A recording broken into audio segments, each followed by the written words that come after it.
Ребята, сейчас я попрошу сюда подняться музычный рух Варшавы. Ребята белорусы сами организовались, и сейчас они исполнят некоторые песни. Если получится, подпевайте. Начинаем с погони. День усім.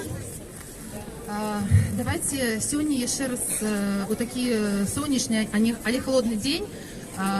Вспомним наши песни. Ну, первое будет наш гимн «Погоня», я думаю, что все ведают. И, коли ласка, подпевайте нам так само.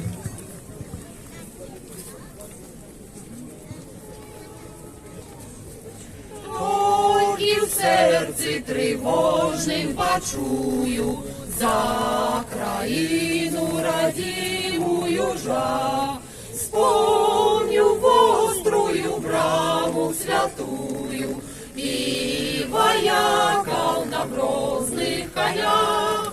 Белой пене проносятся кони, гнутся и тяжко хрипять стародавней литовской погони.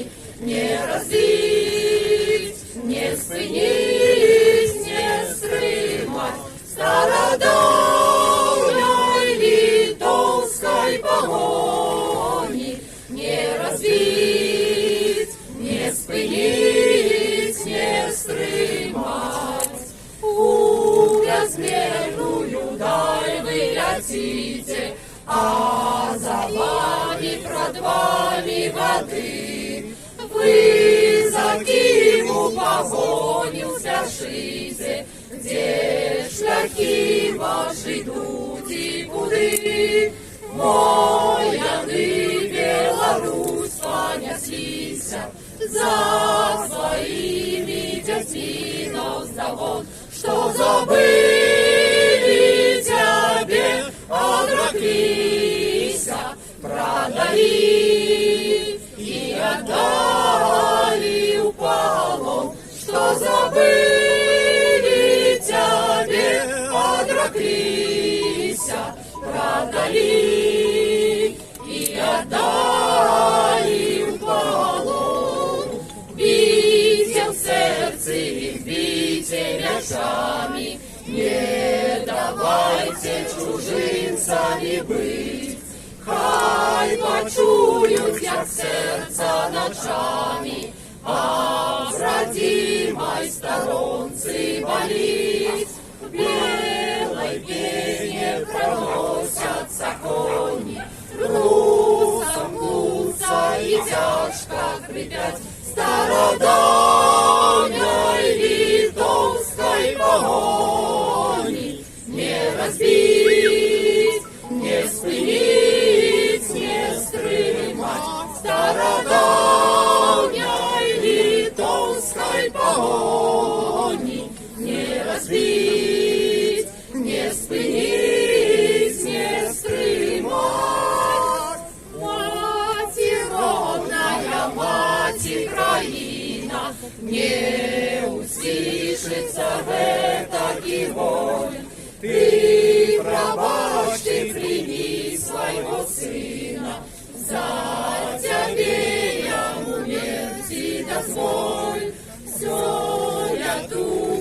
летуть ты, як кони, средной струей далеко гремят стародавней литовской погони.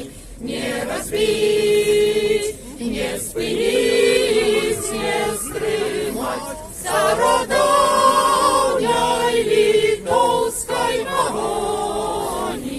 Не разбить, не спынить, не стримать. Живи Беларусь! Живе! Живи Беларусь! Живе! Живи Беларусь! Живе! Живе Беларусь! Живе Беларусь! Живе Беларусь! Живе Беларусь! Живе Беларусь! Живе Беларусь! А зараз мы хотим проспевать песню, яка называется «Быть собою». Гэта песня всем вядомого вам человека Максима Знака, який зараз за кратами, на жаль. І ён не толькі прафесійны адвакат, але ён цудоўны паэт і напісаў такую цудоўную песню. І вот я кожны раз, калі спяваю, мне хоць так хочется, чтобы все гэта справдзілася насамрэч, чтобы настал тот дзень, калі сапраўды мы побачылі новую Беларусь.